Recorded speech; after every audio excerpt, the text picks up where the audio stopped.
Chares nga o sina Charlie at Esmir ang unang duo na bahagi ng Big Four ng edisyong ito. Sino-sino nga ba ang bumoto para sa kanila at paano sila kumantong sa kanilang mga desisyon? Alamin natin. Both of them have shown so much growth since the beginning, and nandun po yung drive within them from their hearts to their eyes all throughout since day one po. Ang pinipili kong duo ay ang Chares. Naramdaman ko po talaga sila. Straightforward po sila. And since day one, meron na po talaga sila pinaglalaban. Alam nila yung ginagawa nila at alam nila yung purpose nila sa bahay na to. Kaya pinipili ko po ang Chares. Nagustuhan ko po ang masagot nila kasi naniniwala ako sa mga pinaninindigan nila. And I think ginagawa naman nila yon without stepping on others. Chares stood out nung kinikilatis namin sila. Pinipili ko po itong final duo na to dahil nagpakita po sila ng determinasyon at yung laban po nila dito ay talagang for a reason and for a purpose. Kaya ang pinipili ko pong duo ay ang final duo na Chares. Yung urge nilang manalo na makuha ang spot sa Big Four. They kept on fighting po, kuya. Never po sila nagpatalo sa amin kahit ano pong ibigay namin sa kanila. I'm choosing the duo of Chares. Kuya, I believe that this duo has been consistent ever since day one. Nakita nila na sobrang hindi nagbabago ang kanilang drive to win, to be part of the Big Four.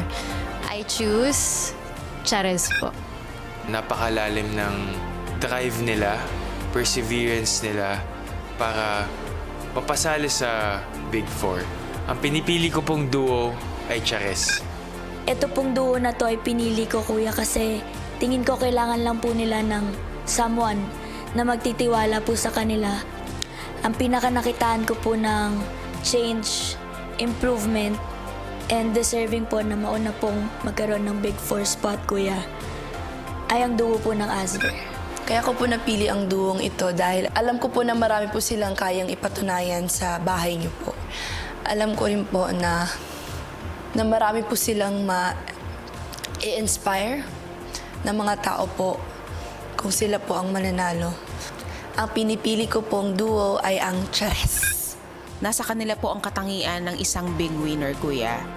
Sa kanila ko po nakita na since day one, pagiging big winner na po ang gusto nila. Never ko po nakita ang pagsuko sa kanila kahit anong task. Ang pinipili ko po, kuya, ay ang Chares. We believe in what they are fighting for.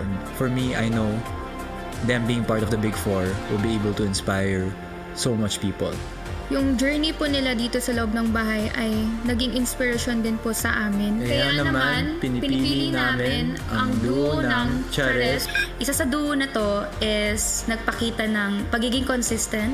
Para sa amin, nag-excel po sila sa mga tasks, marunong silang makisama, at masipag din po sila sa gawaing bahay, kuya. Kaya naman, pinipili namin ang Rawi para mapabilang sa Big Four. Kuya, pinili po namin itong duo na to kasi alam po namin that independently, they can stand alone, and together, they're even better and stronger po. Napatunayan po nila yung sarili nila at napakita po nila yung galing nila sa mga task, kuya. Pinipili po namin ang Rawi na mapabilang sa Big Four.